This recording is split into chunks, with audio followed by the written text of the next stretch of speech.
Senador Ping Lacson, konfirmado tanim ni Senator Tito Soto upang pagtakpan ang flood control scam.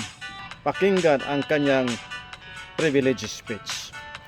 If only for argument's sake, Mr. President, let us accept the statement of Attorney Levy Baligod last weekend that the 805 billion pesos in kickbacks did not come solely from flood control project appropriations, contrary to what was initially reported.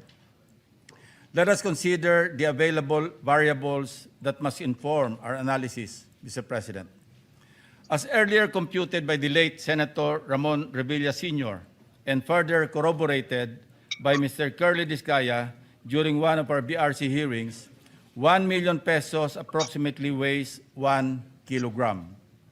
Basically, this means that the two executive assistants of Saldico, assisted by 18 ex-military personnel and other unnamed personalities, received, unloaded, repacked, and reloaded and moved 805,000 kilograms or 805 metric tons in paper bills over a certain period of time.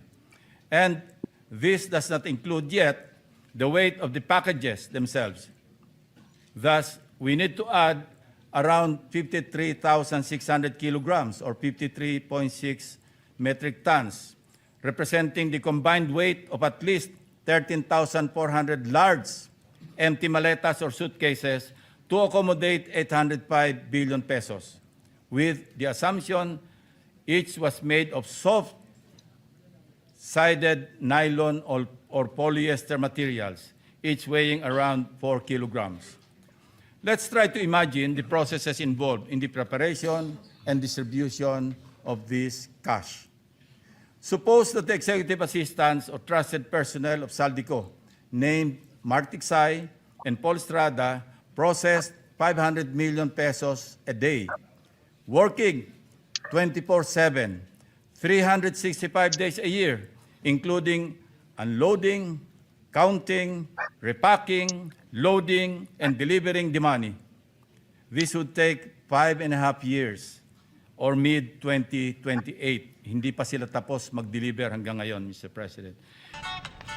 Sabi niya, hindi raw mathematical at logical ang 805 billion pesos na madeliver ang mali-malitang pera sa mga corrupt public officers dahil aabot raw ng 5 years ayon sa kanyang computation. Kaya hindi na niya pinag-aksayahan na ipatawag ang 18 dating Marine sa Senate Blue Ribbon.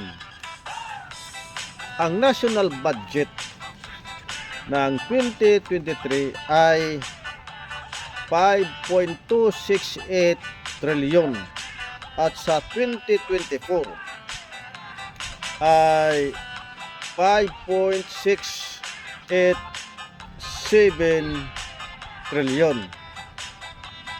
At bakit hindi ito umabot ng 5 years nang i-release sa mga government agencies?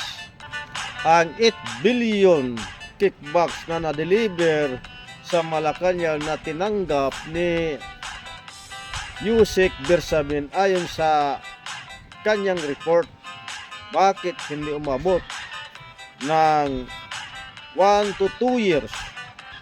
Ito ba ay inisa-isa sa pagbilang ng National Treasury? Senator Ping Lacson walang binanggit na 805 billion sa apidabit ng mga dating Marines. Huwag mo nang paikutin ang taong bayan. Tanim ka ni Senador Soto upang mapagtakpan ang korupsyon sa PBBM administration.